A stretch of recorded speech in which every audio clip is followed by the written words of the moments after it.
Cars. We have some Tesla engineers and staff members here that we're happy to host, like Mr. Christian Reynolds back here. Today is an important day for Tesla.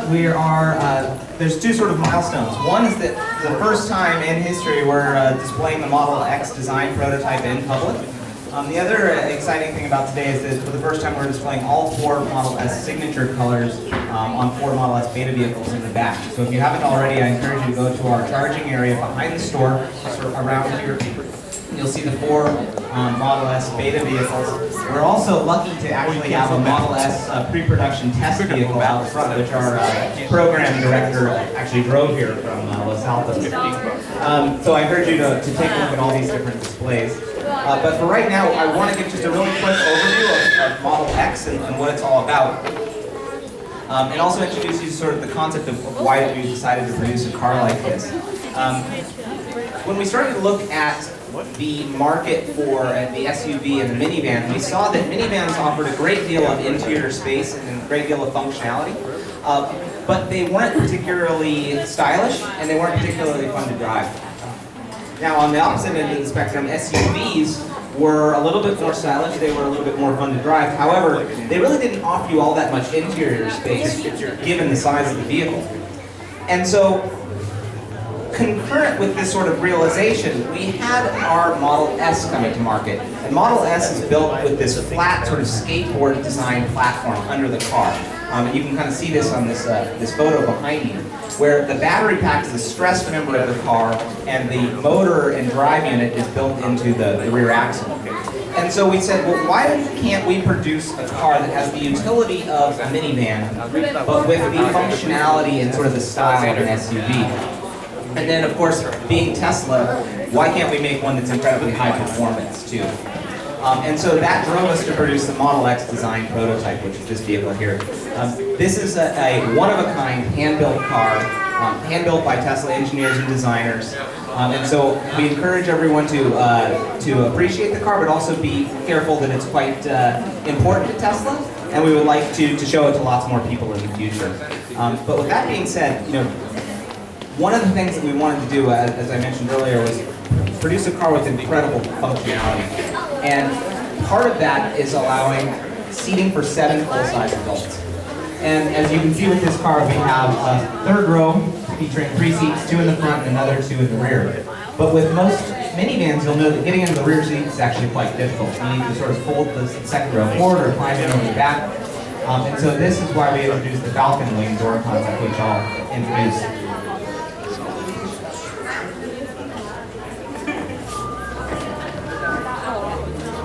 So you'll see here on the Falcon doors, they hinge both here and at the roof.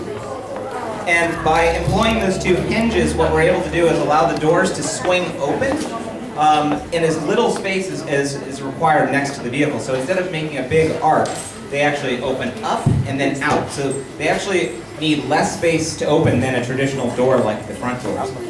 Now, they also offer you a great option to step into the rear. So you can see that with this second row slid forward, I can walk right into the rear of the car. Now it's not all that impressive with me, right? But even someone who's about 6 foot tall can stand under here and walk right in. Yeah, it's a test subject. Now another important thing for folks who have kids is that installing child seats in the second row is usually quite difficult. You're sort of contorting your body and getting the seats attached properly. Well, with this car, we have a sliding second row seat. So you can actually slide this second row. We have this chair slid forward. We have the other 2 chairs sort of in a middle position. And so you can put the child seat in the second row, literally step into the car and easily attach this, the child seat using a latch attachment. Now, another trade-off that you have between an SUV and a minivan is usually a third row of seats. You trade off between rear storage space and the third row. If you look in the back of this car, however, you'll notice that we have an incredibly large storage area. So ordinarily, the space that would be taken up by mufflers and catalytic converters and fuel tanks and things, we give back to you in the form of interior space. Perhaps even sort of more impressive than the rear storage area is the front storage area. It's the front trunk, and it's what we affectionately call the frunk.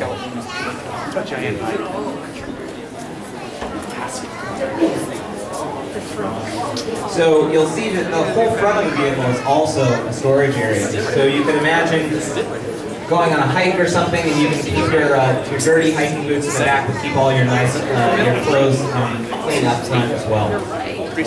And this is just an example of the advantages of building a car as an electric vehicle from the ground up, as opposed to converting an existing gasoline car.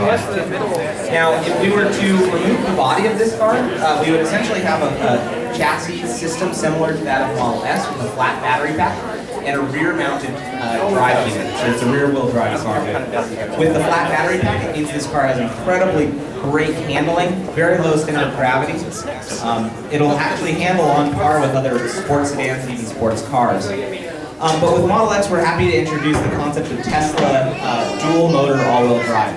So what we're able to do is actually duplicate the drive unit in the rear, up front, have a fully electric four-wheel drive system.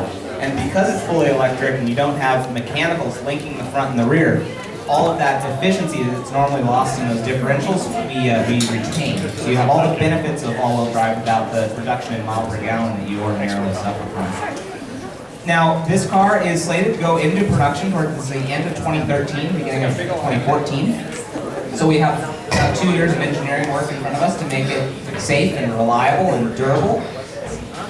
The starting price will be similar to a comparably equipped Model S. I say comparably equipped because we'll offer this car with 2 batteries, the 60 kilowatt hour and the 85 kilowatt hour batteries. So when I compare that to Model S, that's about a $67,000 starting price and then $77,000 for the large battery. So I'm going to keep this somewhat quick. If those are net of the government tax credits, you can take $7,500 off those numbers. If you live here in the U.S., you can also take additional incentives off if you live in different states.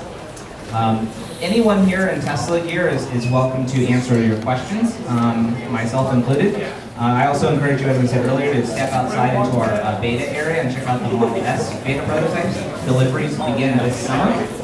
And also, if you're interested, the folks here are able to start the reservation process for Model X. So if this is a compelling product that you're interested in learning more about and having the opportunity to purchase in the future, I encourage you to place a fully refundable reservation and kind of go through the development process with us. So thank you all for coming, and we're here to answer questions.